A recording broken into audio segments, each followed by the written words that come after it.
The following podcast is a mass media production. Hi, I'm Josh Galindo. And I'm Krystal Galindo. Welcome to the Going Galindo Rugrats and Renovations podcast. A lifestyle podcast where we will offer our experience and expertise in building real, lasting wealth through renovating and flipping homes. And the chaos that comes with balancing a family of 6, leaving nothing unsaid. Follow our wild ride we call life and apply our lessons to your own journey.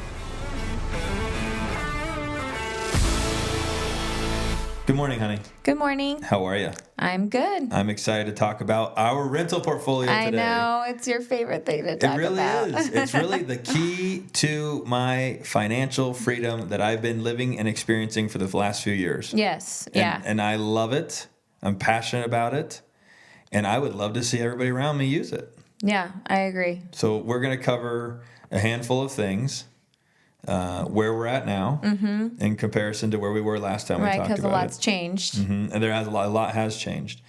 So where we are compared to where we were last time, we're going to talk about what I believe Las Vegas has to offer in the rental space versus maybe moving out to other markets. We're going to touch a little bit on Airbnb and if we think that there's a model to be implemented there. And it's 2022. It's a new year. What are we doing different? That's what we're going to discuss. Yeah. I'm excited to get into it. Yep, let's get into it. If you're looking for some family fun, I know I always am. Check out Circus Circus Hotel and Casino. At Circus Circus, there's something for everyone. Have a blast inside the Adventure Dome, a 5-acre indoor theme park with 30 rides, including their newest rides, Twist and Teacups, Circus Swings, and Little Sprinter Raceway. Or act like a kid again at the Midway, playing arcade games or enjoying their free daily circus acts. Looking for a special date night? Look no further than their award-winning restaurant called The Steakhouse, voted best steakhouse in Las Vegas. Circus Circus offers affordable room rates starting at $29 per night. Book your stay today at circuscircus.com. Okay, so your goals obviously changed every year for what you want for rental properties. So let's talk about how they've evolved from the last time. So here was my goal last time we met. Yes.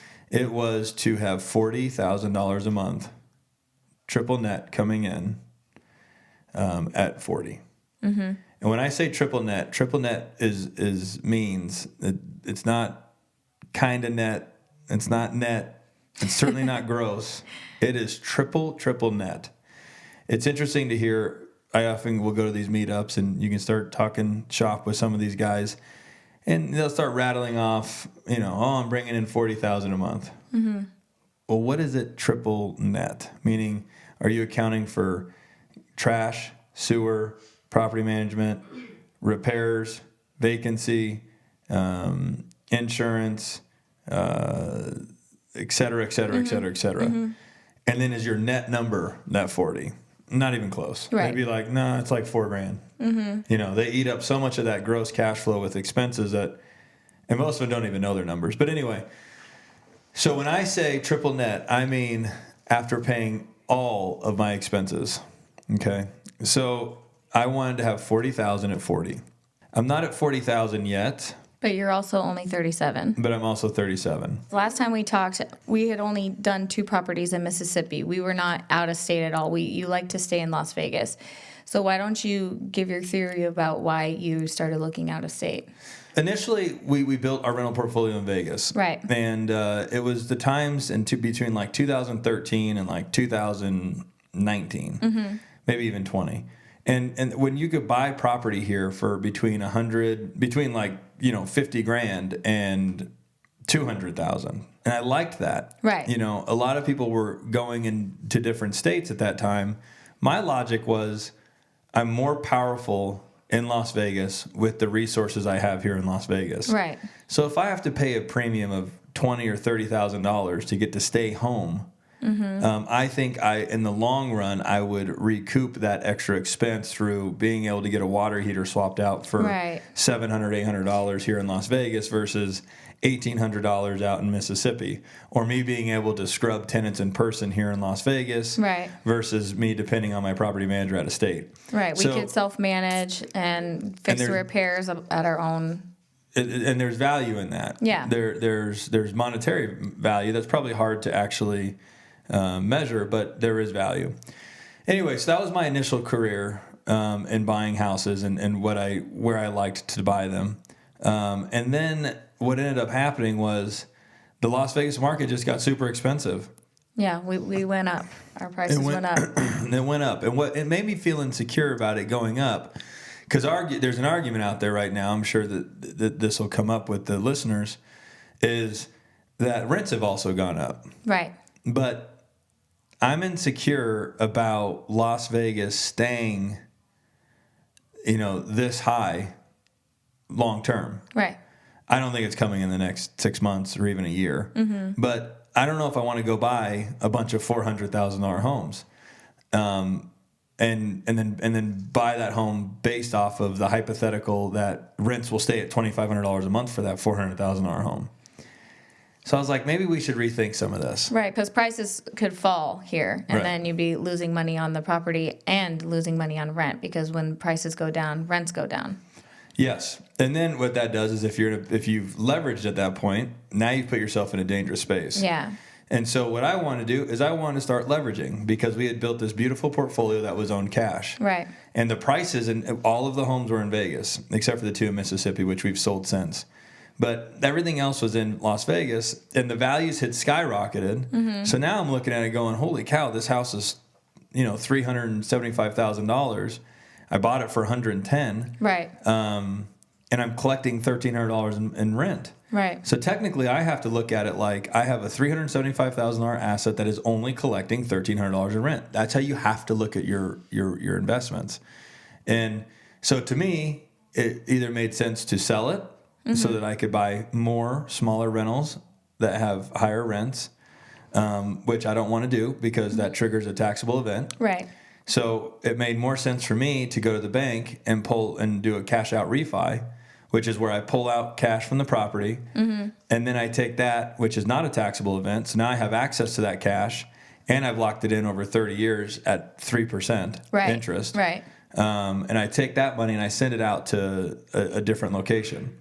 So what I did is I looked at my portfolio and I took the value of it. Let's say that it was worth, I don't know, $8 million.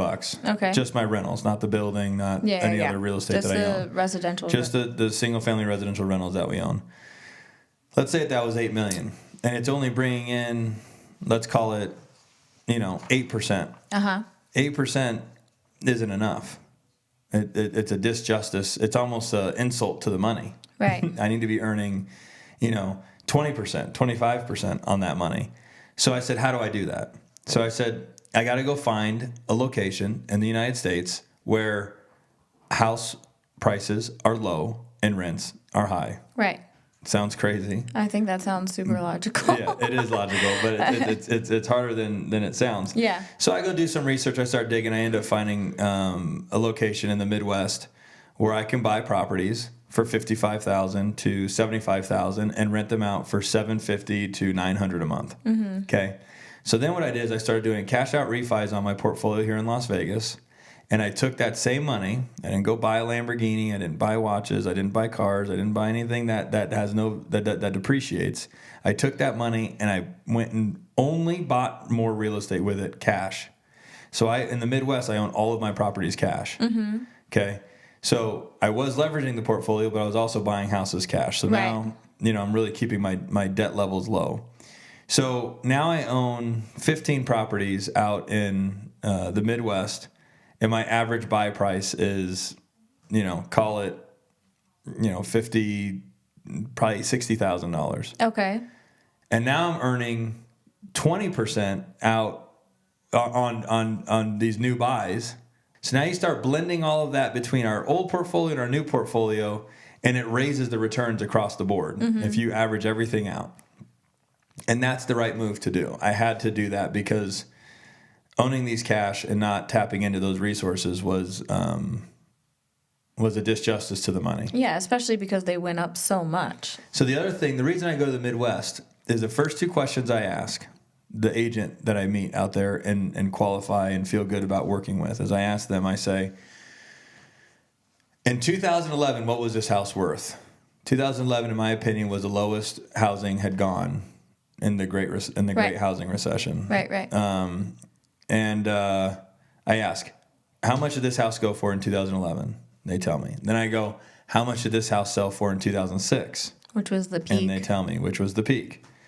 And if they're within $5,000 or $10,000 of what it's going for today, then I have confidence in that market. That a lot of these markets, I don't give a shit about appreciation.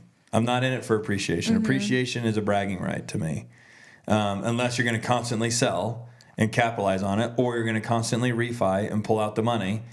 To me, I was like, I just want solid cash flowing assets that I know I won't lose my initial investment in. And so that's why I moved out there and got out of Vegas. That's what I was going to say, is that one of the biggest things is that if it goes up or down, it doesn't fluctuate too much that you could get yourself in trouble. Mm-hmm. Yeah, they move $5,000 or $10,000. Vegas, if I bought a $400,000 house wrong, it could be worth $200,000. Right. It could go down 50%. And then if I leverage that and I have a loan on it for $400 and my payments, $1,700, $1,800, and rents are $2,200. Well, if the house goes down to $200, as I've mentioned in the past on that Burr episode we did, mm-hmm. if rents go below my payment, now I'm writing a check to own that house. Right. Doesn't sound that bad on one house. You got 10 houses, and you could be going backwards $20,000 a month when you were, going the other direction, $40,000 a month before. And that's why I'm real careful with debt. I like debt. I think it's a mature thing to do as you progress in real estate in your career. But you've got to be careful. You got to be smart. Debt requires you to be smart. Mm-hmm.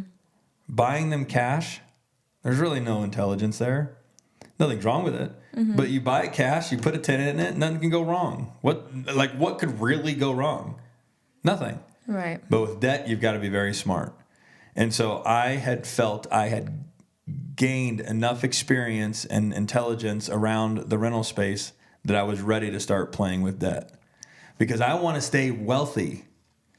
Yeah. You know what I'm saying? I don't want to lose this. Mm-hmm. I want to keep it. So the only way to do that is to preserve it. How do you preserve it? Is you make sure you don't put yourself in a position to lose it. So I was going to say, have your thoughts on Burr changed since the last episode? Or how do you feel about it? Yeah. Have my thoughts changed on Burr? Technically we have one property that is the Burr model. Do you know which one that is? Is it Eagles Roost? Eagles Roost, yeah. We bought this little Airbnb for $120,000. It skyrocketed to like $320,000 in value. So I went to the bank and I pulled out like $140,000 or something like that against it because we bought it cash. So we owe nothing on that, mm-hmm. but we're cash flowing every month. So that return is considered an infinite return. Mm-hmm. It's through the roof. Because we pulled all our money back out. Yeah, we have no money in it. So I like that model in that scenario because I don't believe that property will ever in our lifetime go back to $120,000.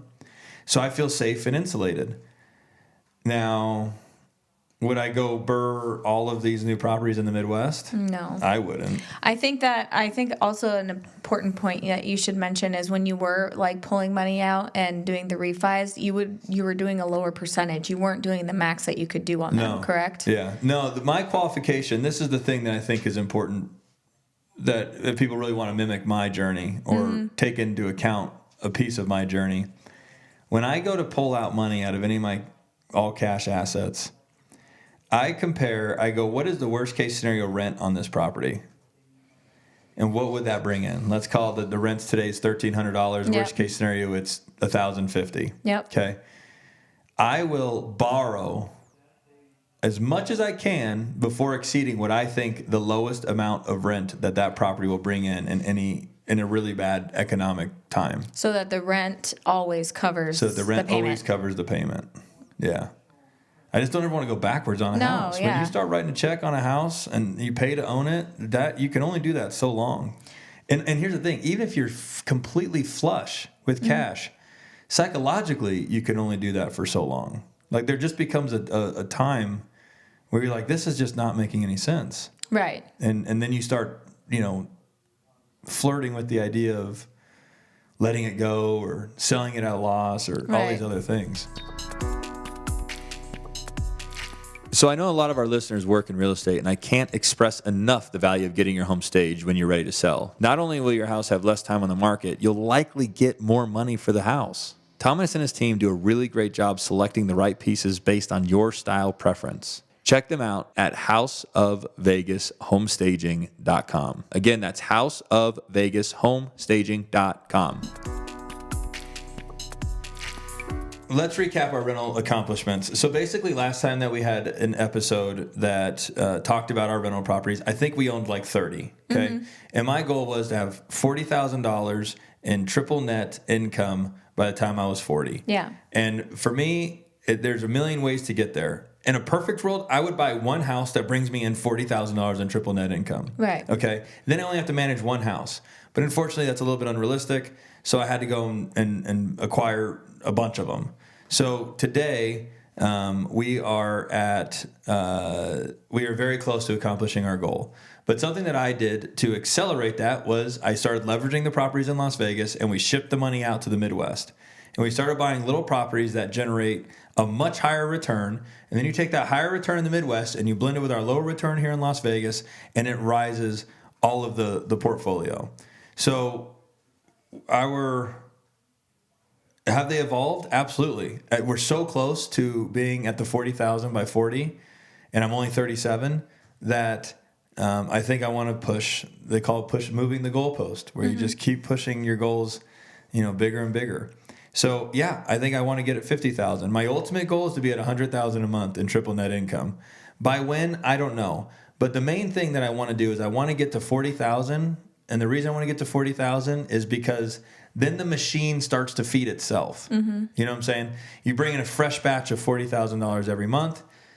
Because I'm working and I'm active and I've got other sources of income from the other businesses, I don't need that money to live on. So then I take that money and I go and buy another house. Mm-hmm. So every month I can buy a new home in the Midwest, right? Right. So every year that's 12 new homes. Call it $6,000 in net income off of those 12,000 homes every year. So now in the next year I'll be at $46,000. Now I can buy a $46,000 home every month. And then you get to the next year, you're at $50,000. I can buy a $50,000 home every month. So my goal is to get to 40 so that the machine starts to feed itself. And then once it's feeding itself, it's just it's a machine that's on autopilot that is just constantly building more and more and more properties until we get to that 100,000 a month. And we look at each other and we go, is it time? Do we hang it up? And a wise mentor in my life once told me, he said, here's the thing with money. Mm-hmm. He goes, you identify either a time in life, a certain amount of net worth, or a certain amount of cash flow. And whichever one of those three you only identify one. Once you hit it, you stop and you start enjoying life. Because he was sitting there as an old man at that point, wildly wealthy, and he's like, I'm dying, and I don't have my health. Mm-hmm. And he looked at me, he's like, don't do that to yourself. So that's my goal. So I think that's why I don't know where that is yet, but I know that the $40,000 will allow us to put the machine on autopilot, and then we don't necessarily have to work. And once we don't have to work, then we have more time. When we have more time, we can get back to living. Yeah. No, I love that point. That was really good. So what do you want to do in 2022? What do you think we're going to do? I mean, I know you want to do more Airbnbs. I'm glad you caught on there. So we have one Airbnb right now. All right. That's the one up in Bryan Head. Airbnbs they cash flow incredible. Yeah. Here's the misconception I believe about Airbnbs. Unless you get a property manager in place, which a property manager, my understanding, either takes 15 or 20% of the gross income. Yeah. So, and gross income, that means that whatever's left on the net side is much, much, much, much smaller. Right. So Airbnbs are not passive investments. A lot of our tenants, they pay the rent, and we haven't talked to these guys. We haven't gone to the house. Right. We're not replacing their toilet paper. We're not replacing the dishes they broke. Yeah. We're not getting it cleaned every 2 days. We're not answering questions about, is there Is there a steam cooker? Is there a blender? Do I need chains? Do I need chains to get to it? Yeah. Yeah. So they are not passive investments. People think they're very attractive because they cash flow very heavy. They cash flow heavy because there's a big amount of energy needed to run them. Right. I have to do something for it every day. Every day. Every day. And we have one. Yeah. Yeah. So if we built an Airbnb portfolio, I think we'd literally have to bring in a team because we would have to manage it in-house. Right. To manage it in-house. But so what we're doing is, of course, we do everything in extremes. And I'd like to touch both sides of markets when I go and try something new, because then I get to learn based on what happens. So our first one was $120,000. Yep. It skyrocketed to $300,000, $320,000, whatever the number is. But that one brings in about $5,500 a month. Mm-hmm. So roughly. Well, now we're going to go the other extreme of the market. Yeah. And we're buying a $1,550,000, 5,500 square foot cabin in Bryan Head. So we'll have our little 1,100 square foot condo, and then we're going to have a 5,500 square foot cabin. Now, I think there's value there for two reasons. One, not everybody can buy it. Right. Right?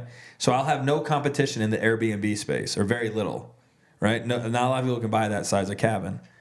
The second thing is most of the people that can buy it, they're not going to buy it and Airbnb it. They got enough money to where they're just going to use it and enjoy it. Right. So further pulling that inventory out of the market, putting me in a position to capitalize on the needs and not have any competition from other cabins. So this property is a 5-bedroom, 5,500 square feet, unobstructed views of the mountain, has all the bells and whistles. It's a very, very beautiful space. Yep. So I think we'll get $1,000 a night. If we get $1,000, that's what I think we'll get. I built the model on $700 a night. Mm-hmm. $700 a night times 19 nights equals $13,300 a month. Mm-hmm. This is off of memory. $13,300 a month minus out $7,000 in expenses. It generates about $70,000 in triple net income on an annual basis. Mm-hmm. You take the $70,000, you divide it into the $350,000 that you had to put up to get the asset, and it should generate a 20+% return on our money.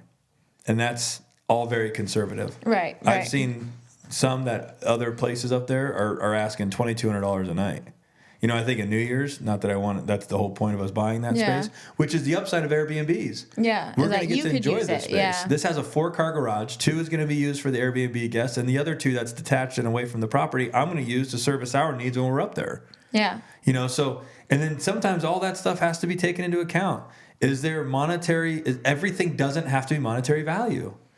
Is there value in having another garage up there? So that when we drive up there, we could pull the Tesla in the garage right in the middle. Then we got plenty of room to get out. You know, we don't have to dodge and duck and weave, the benchy. Right, You know what I'm saying? Think what a treat that is. Or we can have the garage always stay clean. You're not bringing a bunch of mud and dust in from the benchy. Mm-hmm. So is there value in that? Yeah. What is that worth? And then you got to weigh all those things out.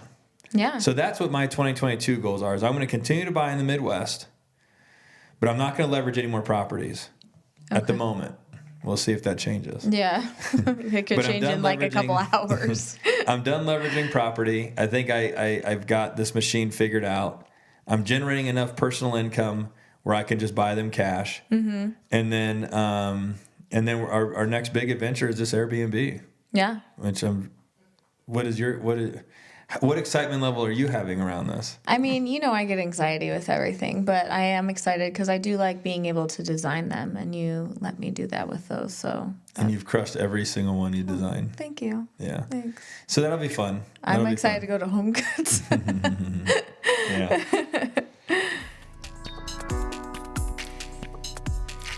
Okay, guys, I'm going to take a second to talk about one of our sponsors, Desert Radiology. I know from personal experience how important early detection really is. That's why I recommend Desert Radiology. They have been serving the community for over 55 years and have convenient locations all across the valley. Not only are they a trusted radiology partner of 12 area hospitals, but they are the official imaging partner for all of the Las Vegas sports teams, like the Vegas Golden Knights, the Las Vegas Aces, Lights, Aviators, UNLV, and the Henderson Silver Knights. To learn more, visit their website at www.desertrad.com or make an appointment at 702-759-8600. Okay, so someone that's looking to buy rental properties, what do they need to think about? What I think they need to think about is that there's two different types of rental properties. If you buy in an area that maybe is older, a little more run down, a little more depressed, you're going to bring in a higher return on your money. Why is that?